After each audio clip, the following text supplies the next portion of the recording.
All India radio और आज सभा के एनालिसिस में आप सबों का स्वागत है। अगर ऑल इंडिया रेडियो के अंदर न्यूज़ की बात करें तो कुछ भी इम्पोर्टेंट नहीं है।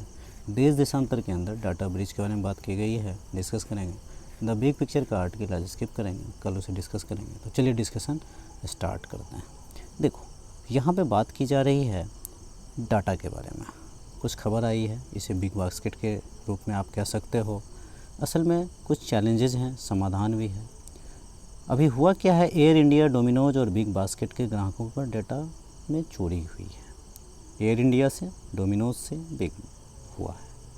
अब देखो, India passenger service system provider पर एक साइबर अटैक हुआ है। 45 ग्राहक लाख, छोटा मोटा नहीं है, बहुत बड़ा है।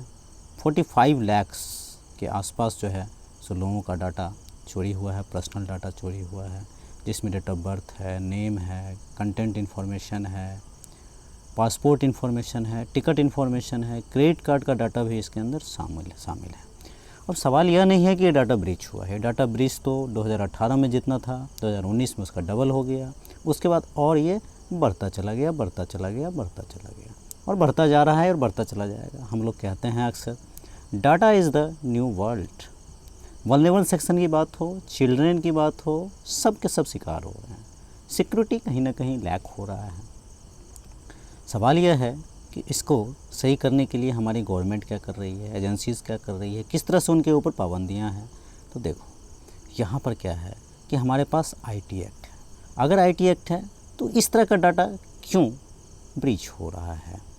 तो आईटी एक्ट के अंदर reasonable security, IT act, information technology reasonable security practice and procedure of sensitive data personal information rule. मैंने क्या कहा?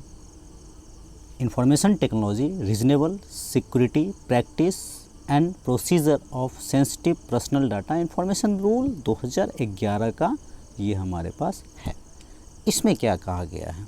Financial information, physical information, mental health information, उसके बाद सेक्सुअल ओरिएंटेशन का, क्रेडिट कार्ड से संबंधित अगर कोई भी चीज़ें ब्रीच होती है या उसका प्रॉफिट या लॉस होता है तो आप बिल्कुल इसके ऊपर कार्रवाई कर सकते हैं। बिग डाटा एक मशीन लर्निंग की तरह है, एक मशीन लर्निंग ही आप कह सकते हो।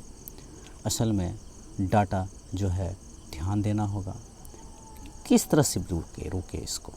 हमारे पास अभी कोविड का सिचुएशन चल रहा है और इस कोविड में बहुत सारे हेल्थ के लोग व्हाट्सएप पे, एफबी पे इंफॉर्मेशन शेयर कर रहे हैं। प्लाज्मा की बात हो, रिपोर्ट की बात हो, भैया हेल्प दिस, बहुत सारा का सारा डाटा पब्लिक डोमेन में जा रहा है। हेल्थ डाटा हो या फाइनेंशियल डाटा हो, जिस फेज़ में आज हम गुजर रहे हैं, एक वार की तरह आप कह सकते हो। तो डिसास्टर में ऑलरेडी हम लोग हैं ही, लेकिन ये भी एक बहुत बड़ा डिसास्टर हो सकता है इन फ्यूचर। स्ट्रिक्ट प्रावधान करना होगा। सवाल यही है कि इसको रोका कैसे जाए। नेशनल सिक्योरिटी से जुड़ा मुद्दा है। लोगों को मालूम ही नहीं है कुछ लोगों की हमारे साथ क्या हो रहा है, क्योंकि वो सेंध मार लेते हैं, घुस जाते हैं उनके अकाउंट्स में ही। पर्सनल डाटा बिल भी हमारा पेंडिंग है। ईयू हो चाहे एशिया पैसिफिक कंट्री हो, कुछ कंट्रीज़ ने अपने लॉज को स्ट्रिक्ट किया है। अब ये भी एक दिक्कत है कि बाहर की कंपनी अपने अनुसार चलती है और भारत में जब आती है तो भारत के रूल्स रेगुलेशन अलग होते हैं। अभी आप 2-3 दिन पहले अगर देखा होगा तो व्हाट्सएप की प्राइवेसी पॉलिसी से संबंधित गवर्नमेंट और व्हाट्सएप या फेसबुक में, हो सकता है आज बहुत जगह फ्लैश हो रहे हैं न्यूज़ कि आज लास्ट डेट था, कुछ डाटा वगैरह मांगा था ट्विटर से और उसने दिया नहीं, तो कल शायद भारत बैन भी कर सके। अब भारत बैन करता है कि नहीं करता है तो कल देखेंगे, लेकिन ये डाटा से संबंधित ही मसला आप समझ सकते हो। यह एक बहुत ही बॉर्डरलेस क्राइम है। बॉर्डरलेस, आप इस बात को समझना, मैंने बॉर्डरलेस क्यों कहा, क्योंकि ये डाटा तो एक कंट्री से दूसरे कंट्री से तीसरे कंट्री, अब एक कंट्री दूसरे कंट्री में जाकर के किस तरह से कैसे सॉल्व करे? तो सॉल्व करने का तो एक ही तरीका है कि भैया बायलैटरल कोई इस तरह का मैकेनिज़्म हो। कोई कंपनी एक दूसरे किसी कंट्री में जाती है तो उसके अनुसार रूल फॉलो करे। इनके ऊपर हाई पेनल्टी भी लगाई जाए। इस तरह का चीज़ अगर ऐसी चीज़ें की जाए तो लोगों को तो पता ही नहीं रहता है।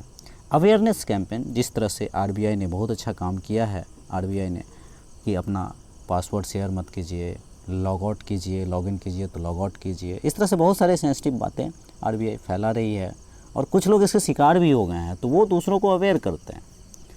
तो आज के डिस्कशन में इतना ही था। Thank you.